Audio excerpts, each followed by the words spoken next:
Exercise 18.1 का question answer कर लेते हैं। सबसे पहला प्रश्न है छोटू, कहता है फिल इन द ब्लैंक्स, खाली स्थानों को भरे, है ना, खाली स्थानों को भरे। सबसे पहले क्या बोलता है, किसी गोले का आयतन, किसी गोले का आयतन, किसी गोले का आयतन, किसी गोले का आयतन। और गोले का जो आयतन होता है उसको हम किससे डिनोट करते हैं, भी से डिनोट करते हैं ना। तो किसी गोले का आयतन को हम भी से डिनोट करेंगे। और बोलता है कि भी का मान जो है क्या होता है, जबकि गोले की त्रिज्या जो है, जबकि गोले की त्रिज्या, जबकि गोले की त्रिज्या r हो। सभी बच्चे ध्यान देंगे कि किसी गोले का आयतन, किसी गोले का आयतन जब गोले की त्रिज्या r होती है तो किसी गोले का आयतन क्या होता है, 4/3 पाई r³। ठीक है, गोले का आयतन क्या होता है, 4/3 पाई r³। समझ में आ रही है ना। ये फॉर्मूला कब लगेगा, जब गोले की त्रिज्या r होती है। बात समझ में आ रही है। चलिए दूसरा नंबर में लिखा हुआ है, दूसरा नंबर में लिखा हुआ है किसी गोले का आयतन, किसी गोले का आयतन, किसी गोले का आयतन। और देखिए आयतन को बार बार हम बता रहे हैं कि भी से डिनोट किया जाता है। आयतन को किससे डिनोट किया जाता है, तो भी से डिनोट किया जाता है। किसी गोले का आयतन क्या होगा, गोले का आयतन क्या होगा, जबकि कह रहा है गोले का व्यास d हो, जबकि कह रहा है गोले का व्यास d हो, गोले का व्यास d हो। तो बच्चों यहाँ पर एक पॉइंट आता है कि पहले वाला जो प्रश्न है उसमें त्रिज्या दे रखा है, जो पहले वाला प्रश्न है उसमें त्रिज्या दे रखा है, और जो सेकंड वाला प्रश्न है उसमें व्यास दे रखा है। दैट मीन्स सबसे पहले यहाँ पर आपको क्या निकालना है, तो व्यास का मान दिया हुआ है d। ध्यान दीजिएगा, व्यास का मान दिया हुआ है d, तो हम व्यास से पहले त्रिज्या निकालेंगे। ठीक है, तब व्यास से त्रिज्या निकालेंगे। जो त्रिज्या क्या होती है, व्यास का आधा। त्रिज्या क्या होता है, व्यास का आधा होता है। इसका मतलब व्यास d है तो त्रिज्या d/2 हो जाएगा। व्यास d है तो त्रिज्या कितना हो जाएगा, d/2 हो जाएगा। अब सभी लोग यहाँ पर ध्यान देंगे, त्रिज्या आ गया d/2, तो आयतन का फॉर्मूला क्या होता है, 4/3 पाई r³, 4/3 पाई r³। यहाँ पर जहाँ हमें r दिखाई दे रहा है, जहाँ r दिखाई दे रहा है वहाँ पर हम कौन सा मान रखेंगे, d/2। जहाँ पर r दिखाई दे रहा है वहाँ पर कौन सा मान रखेंगे, d/2 का मान। तो चलिए रखते हैं 4/3 पाई, और r के स्थान पे जब हम d/2 रखेंगे तो इस पर पावर 3 हो जाएगा, है ना। r के स्थान पर d/2 रखेंगे तो इस पर पावर 3 हो जाएगा। तो इसका मतलब हुआ 4/3 पाई को हम पाई छोड़ देंगे और d का q करेंगे तो कितना हो जाएगा, dq बटा 2 पर पावर 3। 2 पर पावर 3 कहने का मतलब है 2 को 3 बार गुना करेंगे, 2 को 3 बार गुना करेंगे। तो 2 गुने 2 गुने 2 कितना हो जाएगा, 2 दूनी 4 दूनी 8 हो जाएगा। तो नीचे हो जाएगा 8। अब ध्यान से देखिए, 4 दूनी 8 कट रहा है कि नहीं कट रहा है, तो 4 दूनी 8 कैंसिल हो जाएगा। ऊपर हो गया पाई इंटू dq, अब बटा में 3 दूना कितना हो जाएगा, 6। समझ में आ रहा ना। तो इसका आंसर होगा पाई dq/6। ठीक है, पाई dq/6 ये है इसका आंसर। समझ में आ रहा सबको। चलिए तीसरा नंबर देखते हैं ना। तीसरा प्रश्न कहता है किसी गोले का पृष्ठीय क्षेत्रफल, किसी गोले का पृष्ठीय क्षेत्रफल, किसी गोले का पृष्ठीय क्षेत्रफल क्या होगा, किसी गोले का पृष्ठीय क्षेत्रफल क्या होगा, है ना, क्या होगा, जबकि क्या होगा, इसको ऊपर लिख देते हैं। पृष्ठीय क्षेत्रफल क्या होगा, जबकि कहता है कि गोले की जो त्रिज्या है वो r है ना, जबकि गोले की त्रिज्या r हो। बच्चों यहाँ पर देखिए समझ में आ जाएगा, किसी गोले का पृष्ठीय क्षेत्रफल पूछ रहा है और त्रिज्या r दे रखा है, तो फॉर्मूला क्या बताए हैं, फॉर्मूला बताए हैं 4 पाई r स्क्वायर। गोले का पृष्ठीय क्षेत्रफल क्या होता है, 4 पाई r स्क्वायर।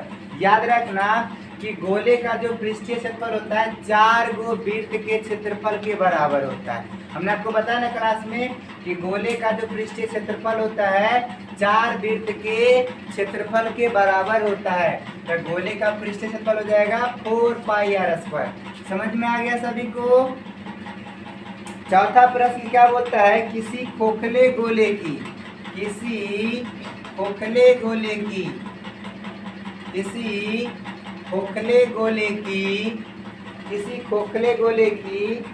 बाहरी तथा भीतरी त्रिज्याएं, है ना, बाहरी तथा भीतरी त्रिज्याएं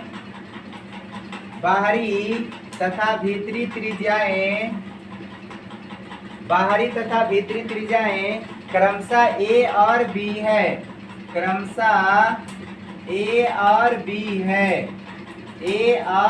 है, कहता है तो सेल का आयतन क्या होगा, तो सेल का आयतन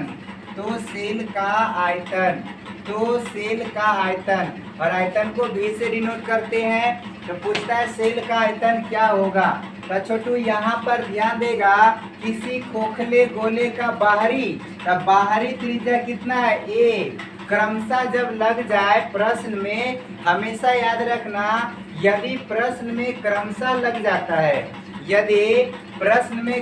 लग जाता है तो इसका मतलब होता है क्रम से, यानी जो पहले आएगा उसका मान पहले लिखा रहेगा और जो बाद में आएगा उसका मान बाद में रहेगा। समझ में आ रहा है ना। तो किसी खोखले गोले की बाहरी तथा भीतरी त्रिज्या, पहले बाहरी आया तो बाहरी त्रिज्या a हो जाएगा और भीतरी बाद में आया तो भीतरी त्रिज्या b हो जाएगा। तो हमसे पूछा है कि इसका आयतन क्या होगा। तो देखिए हमने आपको बताया होगा ना कि खोखला गोला का जो आयतन होता है, ध्यान से देखिए, गोला कैसा है, खोखला है, और खोखला गोला का आयतन क्या होता है, 4/3 पाई अब बड़ी आर का क्यू माइनस छोटी आर का क्यू, यही होता है ना। फार्मूला के अकॉर्डिंग आपको खोखले गोले का आयतन बताया गया है 4/3 पाई इंटू बड़ी आर क्यू माइनस छोटी आर क्यू, जहाँ पर बड़ी आर क्या है, तो बड़ी आर जो है बाहरी त्रिज्या है, बड़ी आर क्या है, बाहरी त्रिज्या है, और छोटी आर क्या है, तो छोटी आर भीतरी त्रिज्या है। ये बात समझ में आया सबको, ये बात समझ में आ गया सबको।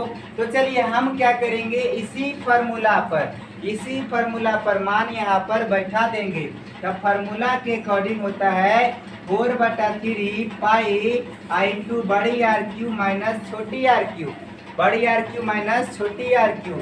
अब बच्चों ध्यान दीजिए, 4/3 लिख देंगे, 4/3 लिख देंगे इंटू पाई लिख देंगे।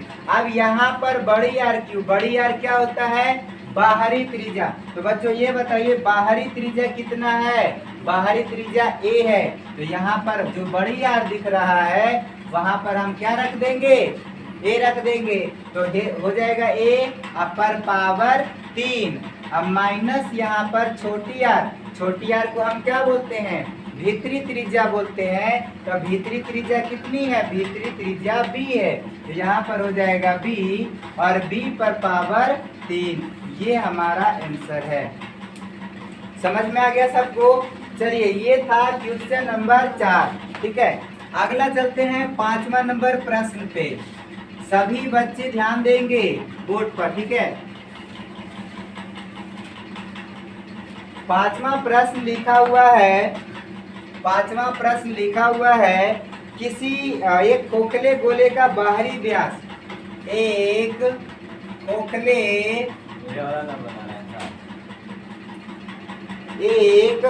खोखले गोले का बाहरी व्यास एक खोखले गोले का बाहरी व्यास तथा भीतरी व्यास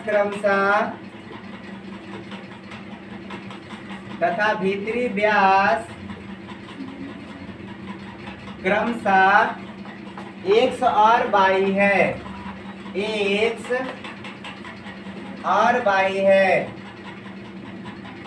x और y है। तो खोखले गोले के ठोस भाग का आयतन, तो खोखले गोले के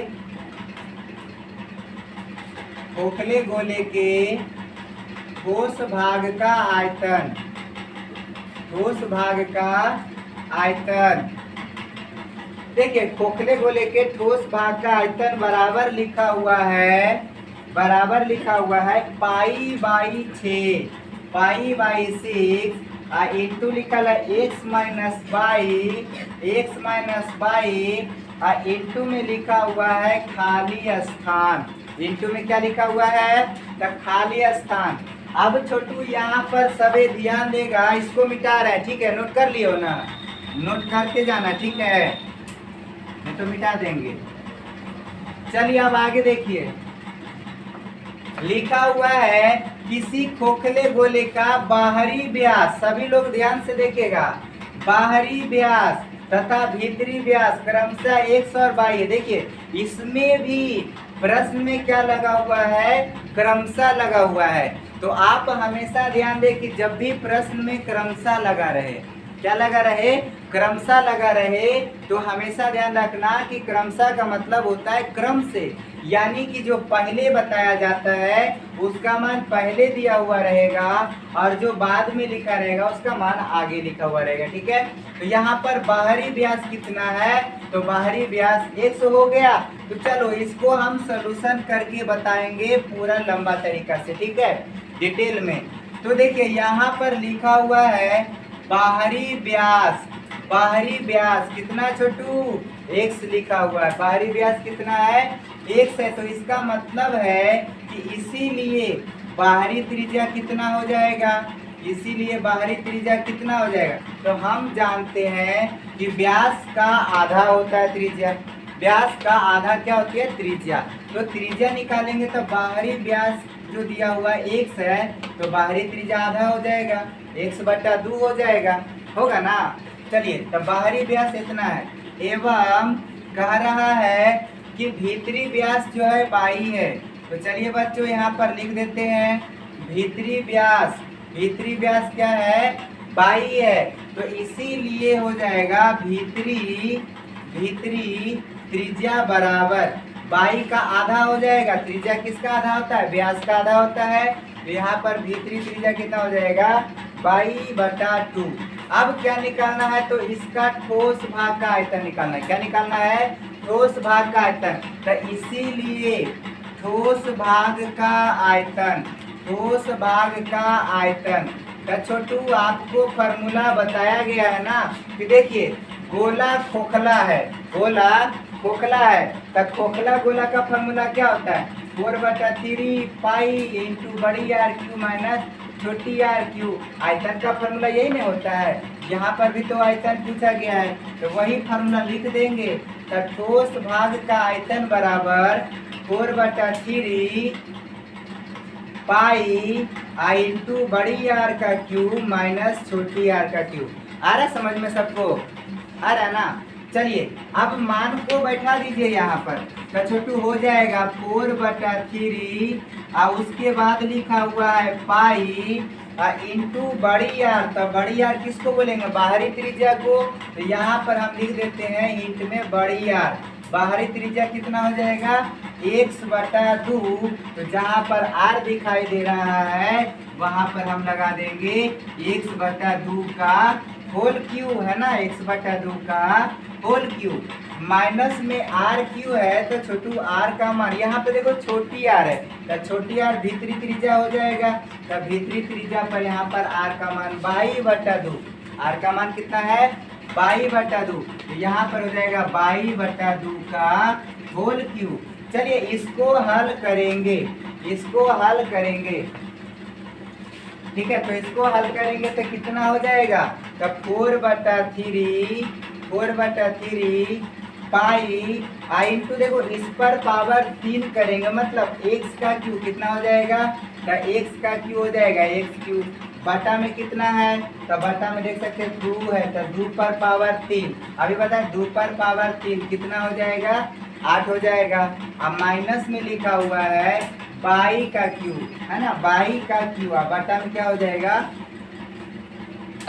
8 हो जाएगा। अब सभी बच्चे ध्यान देंगे 4/3 गुने पाई लिखा हुआ है ना, लिखा हुआ, तब 4/3 गुने पाई गुने देखिए यहाँ पर x³/8 है, ध्यान से देखिएगा सभी लोग, x³/8 है, बाई क्यू/भी 8 है, तो इसका मतलब 1/8 इसके अंदर भी लिखा हुआ है और 1/8 इसके अंदर लिखा हुआ है लिखा हुआ कि नहीं लिखा हुआ। जैसे मान लो हम यहाँ पर लिखा हुआ x³/8, तो हम नहीं कह सकते कि ये जो है x³ किससे गुना है, 1 से गुना है, अब बटा नीचे कितना है 8, तो इसमें अगर हम x³ बाहर निकालेंगे तो 1/8 जो है एक साथ नहीं हो जाएगा, होगा या नहीं होगा, फिर इसको वापस गुना करेंगे तो कितना हो जाएगा, x³ हो जाएगा।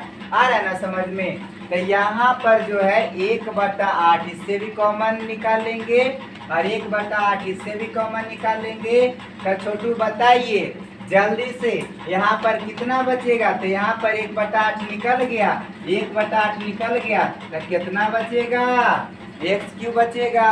अब माइनस में यहाँ पर भी वैसी है बाई क्यू/8, तो 1/8 निकाल लेंगे तो माइनस में क्या बचेगा, बाई क्यू, माइनस में क्या बचेगा छोटू, बाई क्यू। अब देखो कट रहा है ना 4 से, 4 दूनी 8, 4 दूनी 8 कट गया, तो छोटू अब ये बताइए कि पाई ऊपर में आ गया, पाई ऊपर में आ गया और नीचे में 3 दूना 6, नीचे कितना हो गया 3 दूना 6 और इंटू में है x³ minus by Q, into में क्या लिखल है x³ माइनस बाई क्यू। तो देखिए आंसर में आप गौर से देखिए जो आंसर लिखा हुआ है पाई/6 मैच कर रहा है, हाँ मैच कर रहा है, x माइनस बाई के बाद मैच नहीं कर रहा है। तो हम जो है यहाँ पर एक फॉर्मूला बताते हैं, आप लोग कॉपी पर नोट कर लीजिएगा, ठीक है।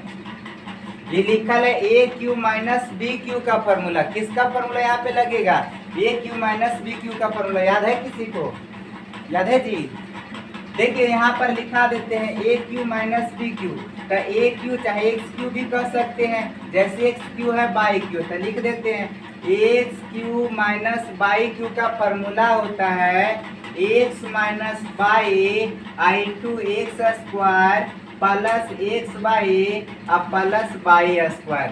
याद रहेगा सभी को, याद रख लेना है, ये फॉर्मूला किसका है, x³ माइनस बाई क्यू, ठीक है। यहाँ पर यही फॉर्मूला को उतार दीजिए, ठीक है, यहाँ पर यही फॉर्मूला उतार दीजिए। तो छोटू ये बताइए यहाँ पर है पाई/6, क्या लिखा हुआ है पाई/6, और छोटू x माइनस बाई लिख देंगे, x माइनस बाई इंटू छोटू यहाँ पर हो जाएगा ये वाला, यानी x² plus x/, plus y²। तो ये खाली जगह पर क्या भराएगा, इस खाली जगह पर क्या भराएगा, तो खाली जगह पर ये वाला भराएगा। कैसे, तो देख सकते हैं पाई/6 यहाँ भी है, यहाँ भी है, x माइनस बाई यहाँ भी है, यहाँ भी है, तो खाली जगह पर क्या नहीं है, तो ये वाला खाली जगह पर नहीं है, तो ये हो जाएगा हमारा आंसर। आ गया समझ में, चलिए जल्दी जल्दी नोट कर लीजिए इसको। चलिए क्वेश्चन नंबर 6 में देख लेते हैं, लिखा हुआ है गोले के पृष्ठीय क्षेत्रफल, गोले के पृष्ठीय क्षेत्रफल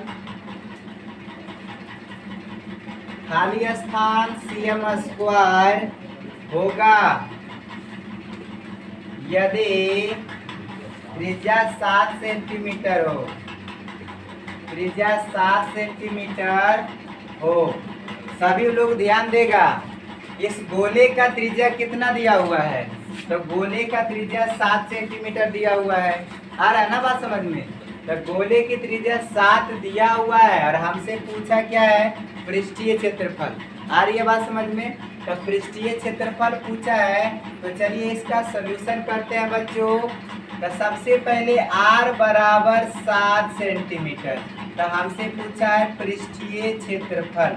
पृष्ठीय क्षेत्रफल फॉर्मूला क्या होता है, तब गोले का पृष्ठीय क्षेत्रफल 4 पाई आर स्क्वायर। क्या होता है, 4 पाई आर स्क्वायर, यानी 4 गुने पाई का मान 22/7 और r का मान 7 दिया हुआ है, तो r का स्क्वायर लिखा हुआ है। ठीक है, तो बताइए r का स्क्वायर, r का मान 7 है, तो r को कै बार लिखेंगे, 2 बार लिखेंगे। तो 7 गुने 7, अब एक साथ से एक साथ कैंसिल हो जाएगा, एक साथ से एक साथ कैंसिल हो जाएगा, तो हो जाएगा 7 चौका 28 और 28 को गुना करोगे 22 से, तो हो जाएगा 616 सेंटीमीटर स्क्वायर। इसका आंसर है।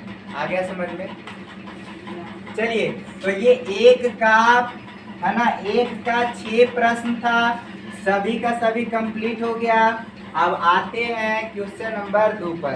ठीक है, क्वेश्चन नंबर 2 पर लिखा हुआ है r त्रिज्या वाले गोले का आयतन निम्नलिखित में से कौन सा होगा। अब ध्यान देना, हम खाली क्वेश्चन बोल रहे हैं कि r त्रिज्या वाले गोले का आयतन कौन सा होगा। ऑप्शन में 1/3 पाई आर क्यूब, उसके बाद दूसरा ऑप्शन में है 4 पाई आर क्यूब और तीसरा ऑप्शन में है 4/3 पाई आर क्यूब और चौथा ऑप्शन में है 4 पाई आर स्क्वायर। आ रहा है बात समझ में। हमसे पूछा है कि जिस उस गोले की त्रिज्या जो है r दिया हुआ है, तो गोला का आयतन निम्नलिखित में से कौन होगा। तो हमने आपको बताया कि गोला का आयतन इसमें से कौन होगा, 4/3 पाई आर क्यूब होगा ना, 4/3 पाई आर क्यूब। तो यहाँ पर हमारा आंसर हो जाएगा C। ठीक है, चलिए 2 का 1 नंबर हो गया ना, 2 ये था ना खाली। उसके बाद तीसरा नंबर क्वेश्चन कहता है 5 सेंटीमीटर तथा 6 सेंटीमीटर, 5 सेंटीमीटर तथा 6 सेंटीमीटर त्रिज्या वाले दो गोलों के, त्रिज्या वाले दो गोलों के आयतन का अनुपात, आयतन का अनुपात क्या होगा, आयतन का अनुपात क्या होगा। तो छोटू ध्यान देगा इधर बढ़िया से, क्योंकि है बहुत हल्का क्वेश्चन, है बहुत हल्का, लेकिन ध्यान देगा तब जाकर के बनेगा हल्का। ठीक है, तो देखिए 5 सेंटीमीटर तथा 6 सेंटीमीटर त्रिज्या वाले दो गोला, कितना गोला है, 2 गोला है। तो इसका मतलब कि पहला गोला का त्रिज्या 5 सेंटीमीटर और दूसरा गोला का त्रिज्या 6 सेंटीमीटर। पहला गोला का त्रिज्या 5 सेंटीमीटर और दूसरा गोला का त्रिज्या 6 सेंटीमीटर। तो जब दोनों का आयतन जो है उसका अनुपात पूछा है। ठीक है, तो चलिए यहाँ पर हम मान लेते हैं, माना कि पहले गोले की त्रिज्या, माना कि पहले गोले की त्रिज्या और जो पहला गोला है उसकी त्रिज्या को हम r1 मान लेंगे। क्या मान लेंगे, r1 मान लेंगे। तो r1 का मान कितना हो जाएगा, 5 सेंटीमीटर।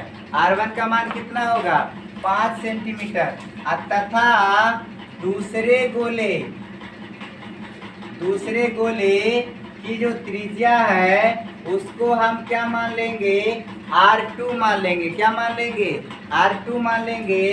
तो r2 का जो मान है 6 सेंटीमीटर है। कितना है छोटू, 6 सेंटीमीटर है। r1 का मान 5 सेंटीमीटर, r2 का मान 6 सेंटीमीटर। तब बोलता है कि दोनों गोलों के आयतनों का अनुपात, तो इसीलिए हम निकाल देंगे दोनों गोलों के आयतनों का अनुपात, दोनों गोलों के आयतनों का अनुपात बराबर। तो सबसे पहले पहला गोला लिखेंगे, अब बटा में दूसरा गोला। समझ में आ रहा है हमें। तो लिखेंगे पहले गोले का आयतन, पहले गोले का आयतन हो जाएगा पहले गोले का आयतन अब बटा दूसरे गोले का आयतन, बटा दूसरे गोले का आयतन, पहले गोले का आयतन अब बटा दूसरे गोले का आयतन। छोटू ध्यान देगा, पहले गोले का आयतन, तो गोला का आयतन का फॉर्मूला क्या होता है 4/3πr3 लिखा हुआ है 4/3πr3। तो गोला पहला है तो r पहला हो जाएगा r1 यानी 4/3πr1 का क्यू हो जाएगा ना, r1 का क्यू।